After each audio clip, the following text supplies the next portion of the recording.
Welcome back to class. Today we are going to talk about how standardized tests are used, designed, and selected. Here's the agenda for this week. After this lecture, we are going to practice our second screening tool called ASQ3. It will take about 30 minutes, and then you can complete our first exit ticket. Today, we will look at some ways that standardized tests are used with infants and young children. Specific examples of standardized tests and their purposes will be discussed. There are several standardized tests that are available for infant and young children. Those tests are to measure triple A's: ability, achievement, and aptitude. So ability test is to measure current level of knowledge or skills. Example is IQ test.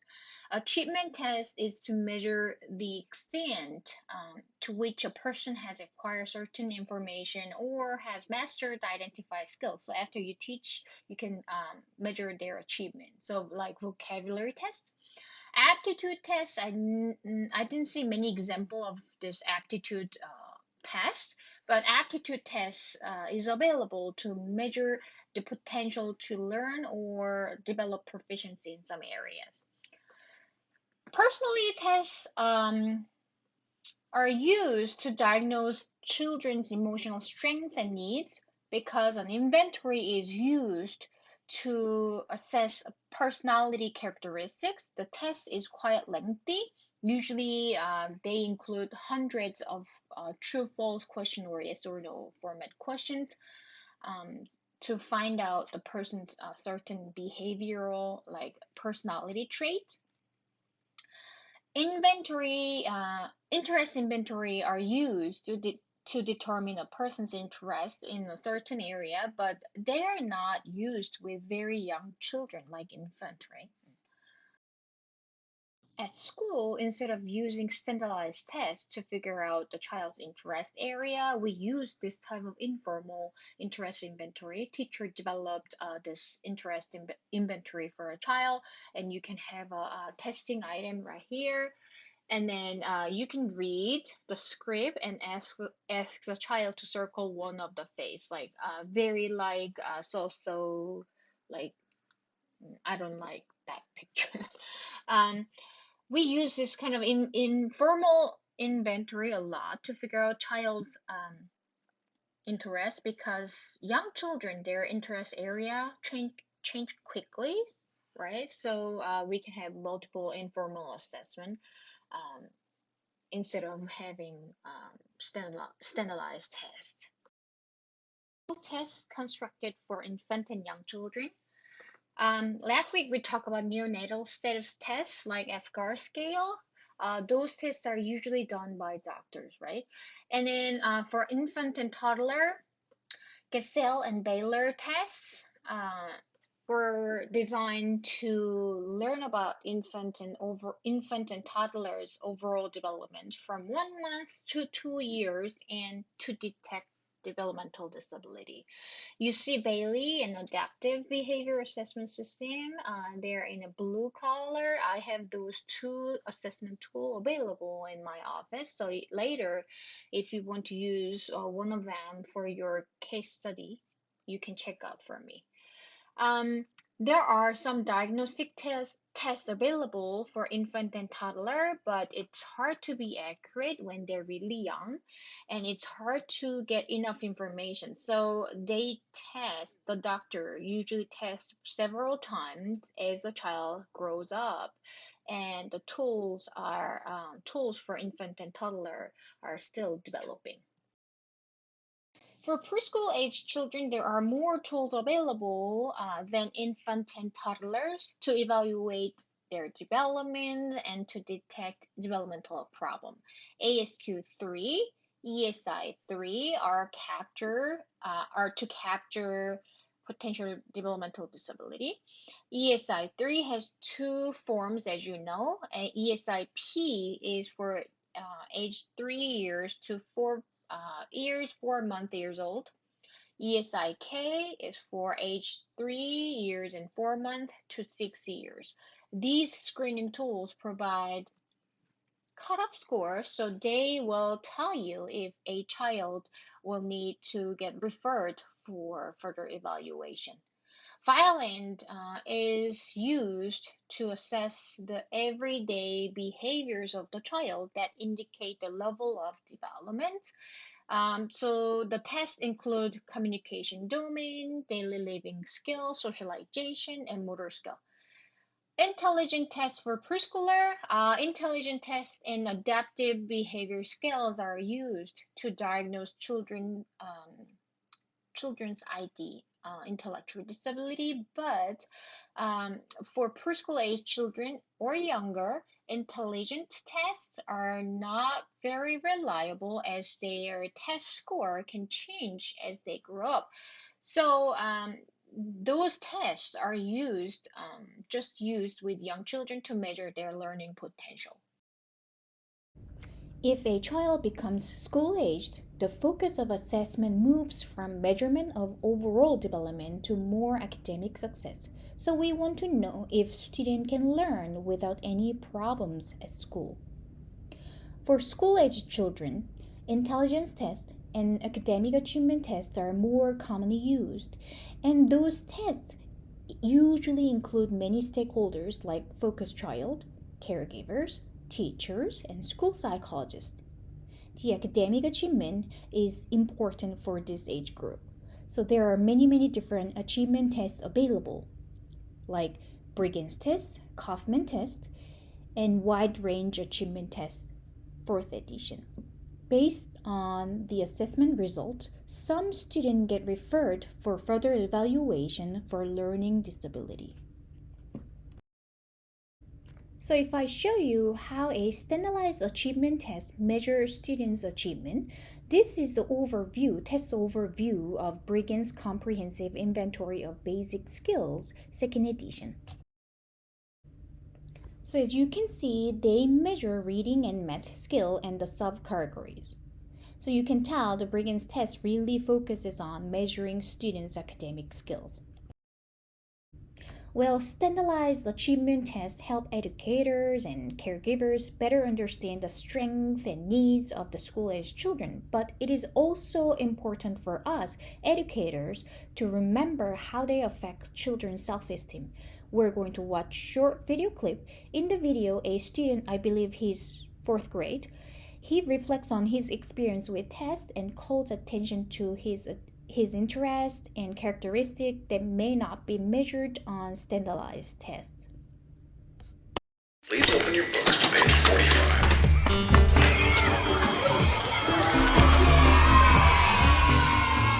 Did you know students take 3 times more standardized tests today than they did 11 years ago?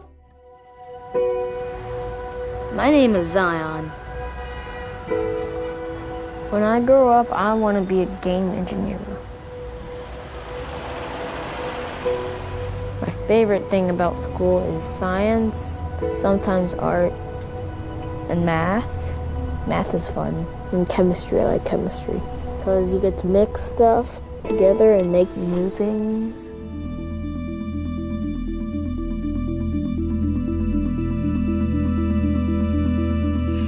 Testing. I mean, what's going on? We're doing testing in my school. Having those butterflies inside your stomach, that is normal behavior. If you are feeling anxiety, that's part of growing up. How many people still feel that way about next week, about the test? The test, like, it's your permanent test. If you screw up, like, it's a test, it's a big test, I guess. I get up in the morning and be like, I have testing. And then I eat breakfast, still kind of depressed I have testing, and then go to school. I just hope I do good.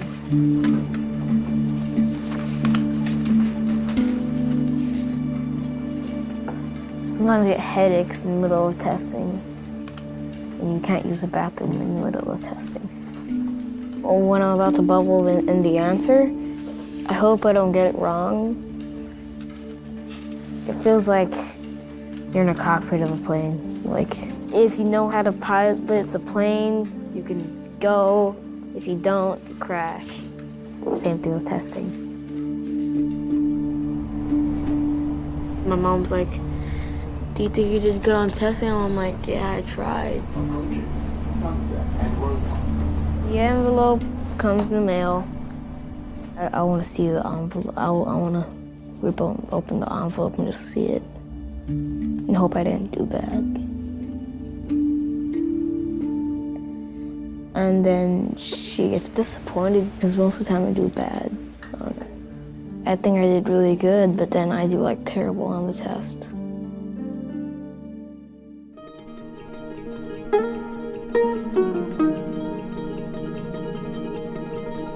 I love music. I really like computers. I really like science. I really like the garden because it's somewhere when there's nothing to do outside. Just go to the garden, eat stuff, plant stuff, make things grow. The tests don't define who you are because you can be really smart just not doing good on the test. Now let's talk about different types of standardized tests. There are two different types. The first one is norm reference test and second one is criterion reference test. In a norm reference test, the child's performance will be compared with the performance to a reference group. We said that's norm. Criterion reference tests provide a description of mastery for each item for the child. So in norm reference tests, they focus on providing the information how well the student performed compared to the reference group. You see the example, Amy's total reading score was in the 87 percentile. Criterion reference tests focus on providing information about if the student mastered specific items in developmental domain. So for example, ESI 3, we see this, right? We practiced this last week. So this is an example of a criterion reference test. So we are more interested in see if the child has mastered specific developmental milestone or items. When you choose an instrument to use, you want to know that the test instrument results are really reliable and valid, right? So when a new test is developed, the test designer tests the quality of the new test and report their level of quality in their test, the instrument manual. There are two different types of indicator that determine the quality of the new test. Validity, which is a degree to which the test serves the purpose for which it will be used. And reliability is the extent to which a test is stable or consistent. We're not going to go in depth to know about the subcategory of reliability or validity because we will be the user of instrument. We're not going to develop the new test at this moment, right? So just know that the test developer must report the quality of new tests, and that there are two different types of quality indicator. Those are validity and reliability. So we know that the standardized tests are valid and reliable. Although there are procedures to ensure validity and reliability in the test, other factors in real life always affect the validity and reliability when we conduct the assessment for our student. Those factors include physical condition of the testing room. The room is too hot or too cold, too small or too huge. Or physical condition of the individual taking the test. Of course, it can affect the validity and reliability of the test result. Lack of clarity and consistency in their test instruction or test item. So for example, you see this picture, the telephone. Usually test developer, they update their instrument almost every 10 years to make it culturally and temporally sensitive. But some of the tool they were never updated. So one of the tool I have used in their test, one question asks what this item mean to young children. Let's say our children this day, they will not know what this item mean because they've never seen this item before. We don't use this item anymore, right?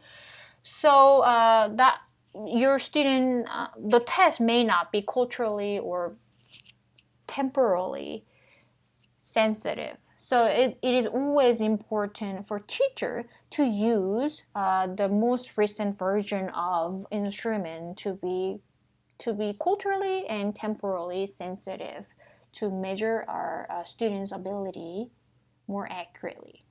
The last one is standard error of measurement.